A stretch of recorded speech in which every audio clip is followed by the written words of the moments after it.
What? You ain't so tough with that bad boy tuck. I'ma get it how I'm living, I'ma walk the walk. Outline my lines, I rap through thought. Yo. Hey friends, what's poppin'? Welcome back to the channel, Football Therapy with me, your host Jan. Do hope you're doing well, mate. Really do hope that. Welcome back to Chelsea news. Today we're discussing some quotes from Estevao Willian, the Brazilian's teenage sensation coming to Chelsea the upcoming summer. What he said with Cole Palmer, stuff like that. He's been speaking to Cole, doing, of course, a celebration. He's talking about his move to London, to England, to Chelsea.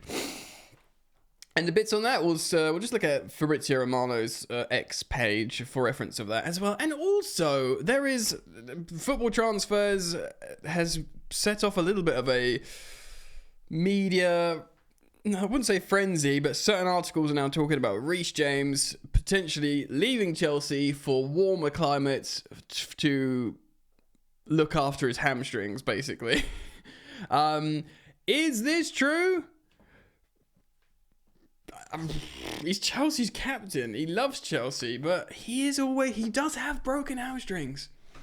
So we're going to get into that today. We're going to look at it all together and we're going to see how we feel about it. As always, I want to thank you for joining me. Thank you for liking the video. Thank you for subscribing to the channel. Thank you for hitting the bell notifications icon should you choose to subscribe to this channel.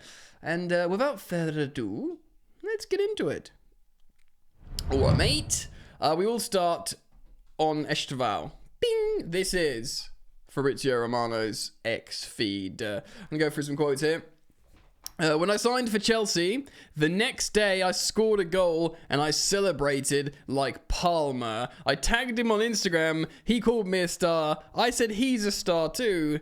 He then said to Estevao, Cole Palmer said, "We're going to do great things together at Chelsea." Worth reminding you, man, and woman, that this kid is an absolute superstar. He's been called up to the Brazil first team. He's had like most goal involvements for a winger in the Brazilian league. My glasses are steaming up because I've been outside and they're freezing, the glasses, and my face is hot, and therefore I can't see through mist on my glasses now. Yeah, it's just worth mentioning. Very, very exciting. When we look at some more quotes now, he is joining, and he potentially, I mean, some people said in my comments that maybe he's committed to Palmeiras for the Club World Cup. There's been some suggestion that he could join Chelsea for the Club World Cup. Let's have a look here. More stuff from him. So he's been interviewed by Placar. He says this: "I will visit Chelsea in December. That's quite soon. London, a place I really want to go. People say it's one of the best cities in the world. I really want to see where my future will be. I'm already watching games today, studying the Premier League." He is wants to be the best, this kid. He's clearly been built up massively. There is a great story on The Guardian when he talks about his story, how he'd leave home at 8 years old, and his whole life's been about being a footballer. He wants to be the best. He's an incredible player. He goes on here to talk about, as you can see, to talk about Kendry Pires. He says, "Me and Kendry Pires, we can play together. He plays more centrally, and nowadays I play more on the wing. Kendry told me he can't wait to join Chelsea." Pires, of course, is an amazing player. There's been a little bit of stuff talking about his partying or something as a 17-year-old, like the behaviour a little bit worrying. But I feel like Kendry Pires, as things are going, because he wants to play more on the inside, and we've got, Cole Palmer. We've also got Joao Felix. Joao Felix, he didn't get on for Portugal, I believe, yesterday. And, of course, shout out to Renato Veiga, who got his first start for the Portuguese national team in a competitive game, playing as a defender, a centre-back. And they got the win. And, of course, Pedro Neto played and looked pretty good as well. He nearly got an assist and looked quite bright, but Joao Felix couldn't get on. But yeah, in that number 10, of course, Palmer, or sort of right-sided 8, number 10 role.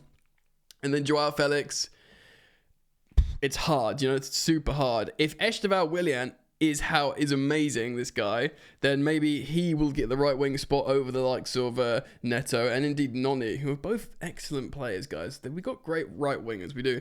He says Cole Palmer is spectacular, Estevao. He goes on to speak about him. He told me we're going to do great things together at Chelsea. In the past, there's also been Willian and Hazard. They are models for me. This is what he told Guardian Sport. He says his biggest dream is to be the best player in the world. That's my dream. One day I'll be among the best, but I'm not going to promise or project I'll achieve that in the next few years. It'll come naturally. Well, you are only 17, bro. The next few years might see you to 21. So, give yourself some time.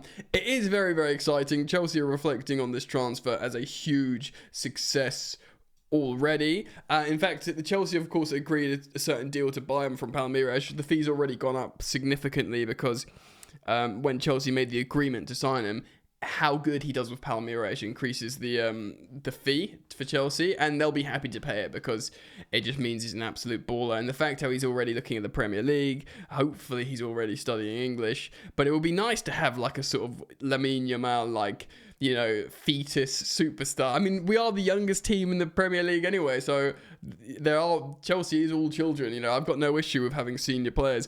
We're going to talk about a inverted commas senior player in Reece James in just a second. But he is meant. I read this article from The Guardian. It's really long. It's interesting. It's not really for YouTube content because it's not quick and snappy enough. But I'd urge you to go check it out.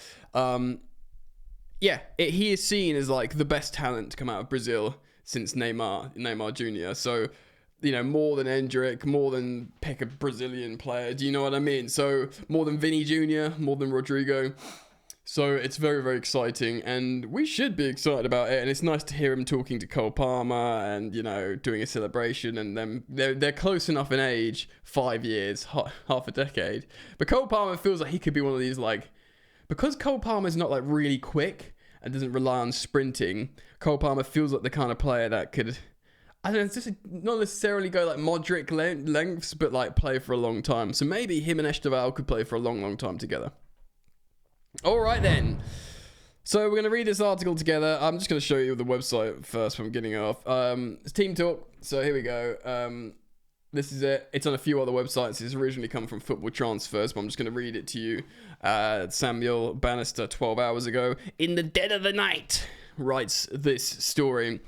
Barcelona are one of two clubs that have been approached. Who's approaching these, man? About the prospect of signing Reece James from Chelsea in a move designed for unusual but justifiable reasons, according to a report. James currently serves as Chelsea's captain, but he hasn't been able to play for them yet this season due to injury issues. When fit, he has been classed as one of the best right-backs in the Premier League. Or how about the best right-back in the world? And he's Chelsea, and he loves Chelsea. It's just worth mentioning. But he could now be seeking a move out of English football. According to Football Transfers, James's injury issues could lead to him leaving Chelsea, but rather than being a case of being pushed out, it's something his camp may be pushing for. The report claims that physios have advised James's representatives that he may be able to preserve his long-term career by playing in a warmer climate that would assist his recovery from any future physical issues. With that in mind, James's agent is said to have approached Barcelona and Benfica after they're learning that Spain and Portugal would be recommended destinations. Yeah, I bet. Go to Portugal and Spain. Sounds nice. Sounds warm for the old hamstrings. I'm going to give you my thoughts on this in a moment. But hold on. Barcelona, fine. And, Hansi Flick's Barcelona look pretty damn good. And I know they've got financial problems forever, but they're still Barcelona. And it's still Barcelona. But no disrespect, but Benfica? Chelsea buy players from Benfica, like Enzo Fernandez, their best players. They're you don't send Chelsea our best players to Benfica. I know context is required here, but that seems a little bit what? But again, but we need to be real, bro. Like, if this is his career on the line, then yeah, Benfica. It is not yet clear if either of those destinations of the clubs would be interested in signing James, but a reality seems to be... Why not Madrid? Madrid's warm. The physios are like, I guess Barcelona's warmer than Madrid, because Real Madrid have long been interested in Reece James. Like, this could be warmer than England. Maybe not. Maybe it needs to be Barcelona.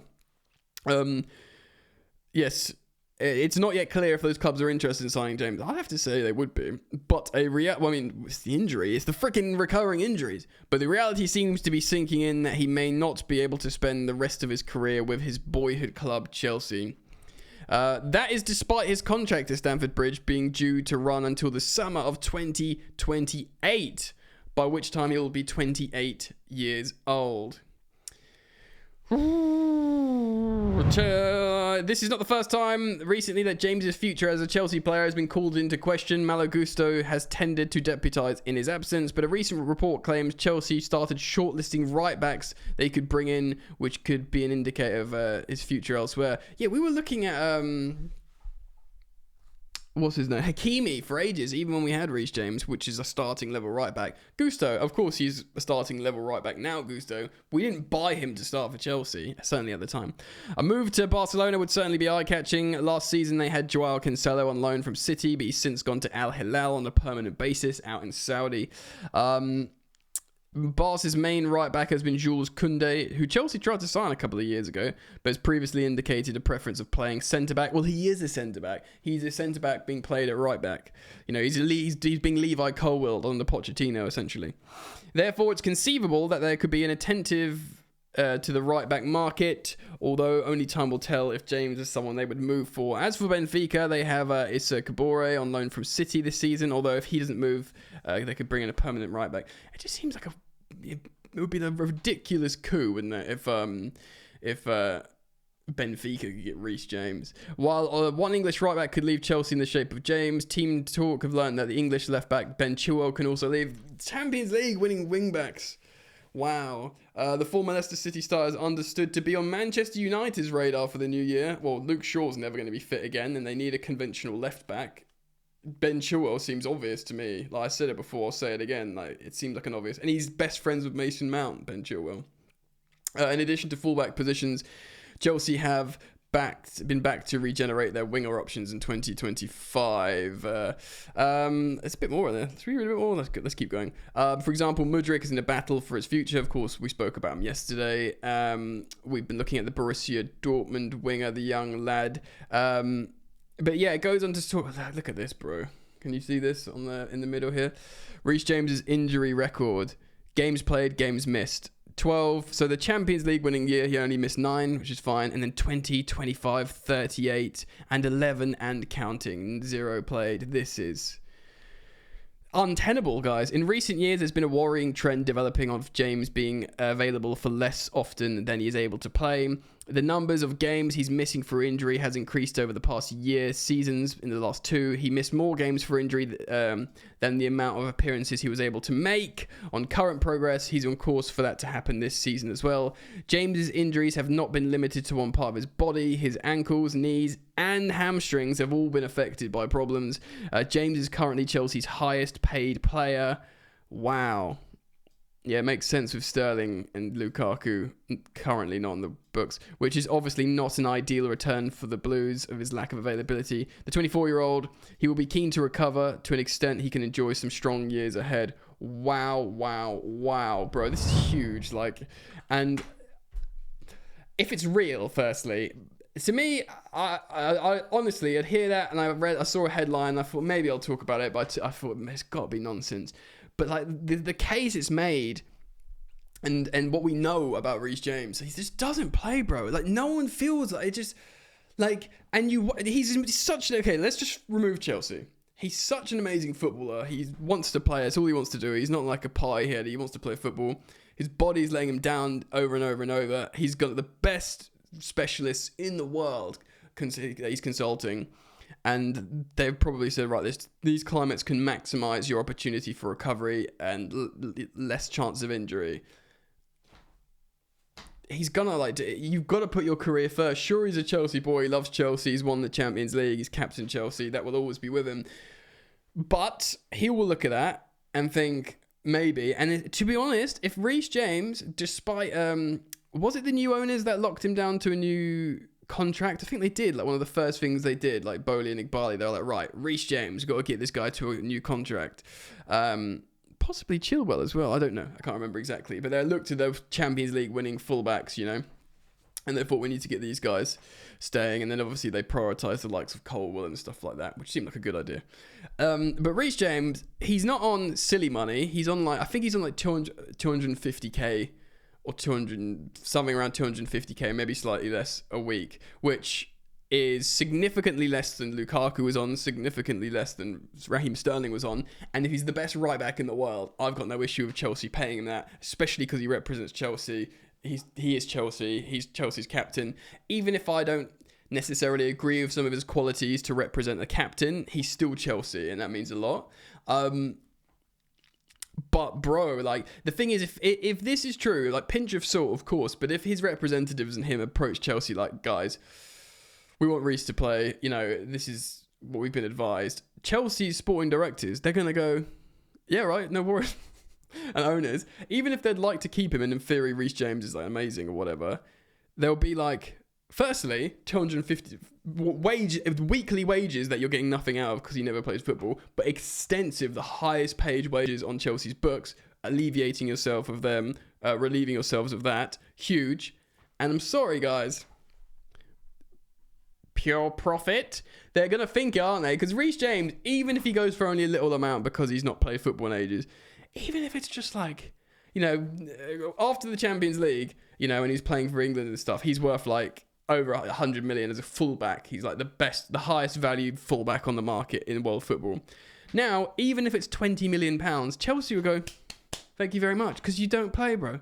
We're losing the biggest wages off the books, which massively frees us off in PSR. We make immediate cash injection for pure profit from a sale from an academy player. And off you go, lad. You asked for this. We hope you all the best and you can play football. Now, I don't think they're forcing him out at all, and I probably recognise the optics of what forcing Reece James out would look like. So, what do we think? Well, the initial reaction is it turns my stomach. I don't want to lose Reece James. He's absolutely amazing. But then you have to look at it pragmatically and think, even a best case scenario, if it is the cold climate of the UK, best case, you manage him and he plays 25 games a season or something on that wage and comes in and out and, you know, disrupts the chemistry of the other right back. Maybe we do have to sell him. It's hella sad though if it does happen, and it would be like kind of admitting defeat. You know, the rival fans talking about Reece James and his injuries. He's never fit and he's always... But if it is the only way, then you know... But I obviously, as a Chelsea fan, you want to hold on for that slight chance that we just find a miracle cure for all his injuries and he can play for Chelsea all the time because he's amazing. People don't forget, he is in form. He's the best right back in the world, undisputed. And he's a massive Chelsea fan and has been at Chelsea his whole life, and he loves Chelsea and he'll fight for Chelsea. He can score goals. He does the shirt celebrations. Great. You don't want to lose him there. But that's all theory now. Do you know what I mean? Can it come back? I'll leave it up to you guys. Let me know what you think. Comment down below on the stories I've spoken of today. Estevao Willian, his link up with Palmer, and of course the big Reece James story. Thank you for dropping a like. Thank you for subscribing. Hit the bell if you choose to subscribe, and I do hope to see you back here very soon. Peace.